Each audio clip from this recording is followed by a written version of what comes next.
Et dans la même lancée, nous recevons pour vous Abdelaziz Bamogo, ancien président du Conseil supérieur de la communication CSC, qui est aussi auteur d'un ouvrage. Bonjour et bienvenue à la RTV. Merci de me recevoir. Oui, alors vous êtes donc l'auteur d'un ouvrage intitulé « La communication au Burkina Faso, cadre légal et institutionnel ». Qu'est-ce qui vous a motivé à prendre la plume pour vous adresser aux communicateurs? Je peux dire que la genèse de cette œuvre remonte à quand j'étais président des publicitaires associés.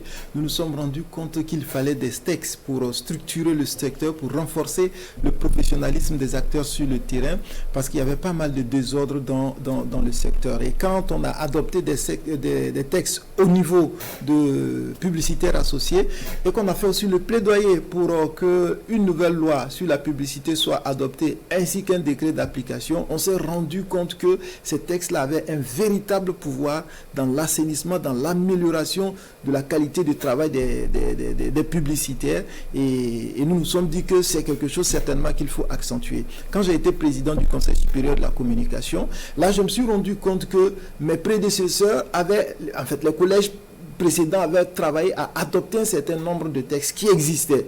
Donc il ne s'agissait pas véritablement pour notre collège de réinventer la roue. Mais ces textes-là n'étaient pas véritablement disponibles. Il fallait aller fouiller dans les archives auprès de certains acteurs pour pouvoir les trouver. Donc je me suis rendu compte que les textes étaient disponibles à ce niveau-là. Il y avait des textes, mais ces textes n'étaient pas accessibles aux acteurs. Et les professionnels que nous auditionnions au CSC, on se rendait compte que beaucoup méconnaissaient les textes. Quand on les appelait, ils venaient dire « Ah, je ne savais pas que ça c'était interdit ». Donc je me suis dit que ce serait intéressant de travailler à rendre ces textes disponibles, à les mettre dans un seul volume pour que les professionnels comme vous, journalistes, animateurs, professionnels sur les réseaux sociaux, qu'ils puissent avoir un cadre qui leur dit voilà ce que vous pouvez faire, voilà ce que vous ne pouvez pas faire. Et j'ai été davantage motivé au regard du contexte difficile que nous traversons. Pour moi, c'est un acte de résilience. Je me suis dit, ce serait bien qu'on mette ce document-là à la disposition des professionnels afin que leur façon de travailler aide le pays à sortir de cette situation difficile. Et en quoi justement ça pourrait changer la donne par rapport au contexte que nous vivons actuellement au Burkina? Vous avez une communication qui est bien maîtrisée, une communication qui est faite suivant les normes qui sont établies. Il y a d'abord que cette communication-là répond aux besoins des premières autorités qui pensent que dans le contexte actuel, voilà comment il faut communiquer. Deuxièmement, quand on prend la question de la lutte contre le terrorisme, nous sommes tous convaincus que nous ne pouvons pas laisser cette tâche-là à la seule charge de nos forces de défense et de sécurité. Il faut forcément que les populations soient impliquées auprès de leur FDS. Mais comment on arrive à obtenir cette implication des FDS? C'est l'activité des médias.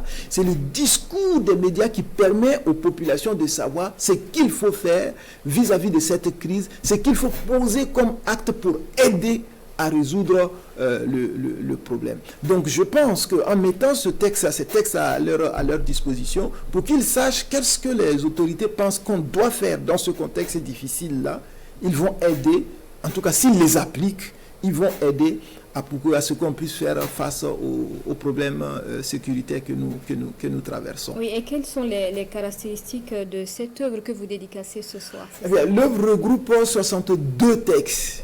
Ce sont des lois, ce sont des décrets, ce sont des arrêtés gouvernementaux, mais arrêtés également du Conseil supérieur de la communication. Ce sont des délibérations des collectivités territoriales, ce sont des directives des organisations sous-régionales, ce sont aussi des chartes des organisations professionnelles. Je les ai regroupées en 4 chapitres pour les rendre plus faciles d'accès aux professionnels.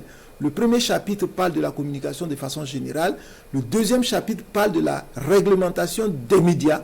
Le troisième chapitre de la publicité. Et le dernier chapitre de la communication électronique. Donc, chaque type de professionnel peut trouver dans chaque chapitre les textes qui le concernent dans le cadre de ses activités. Et dédicacé ce soir. Oui, vous êtes invité. Merci. C'est au Sénasa. Au Sénasa à partir de 16h. Et je profite de votre antenne pour remercier monsieur le président du Conseil supérieur de la communication qui a bien voulu porter le parrainage, le patronage de cette activité, ainsi que le ministre de la communication qui en est le parrain.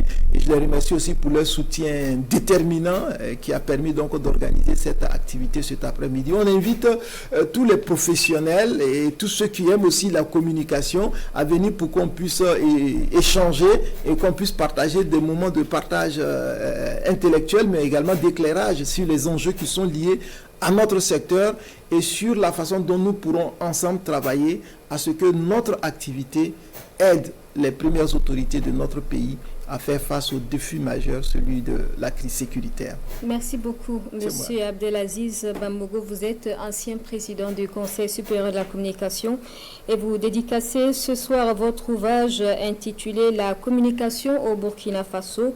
Cadre légal et institutionnel. Merci à vous d'être passé dans notre journal et resté pour la suite.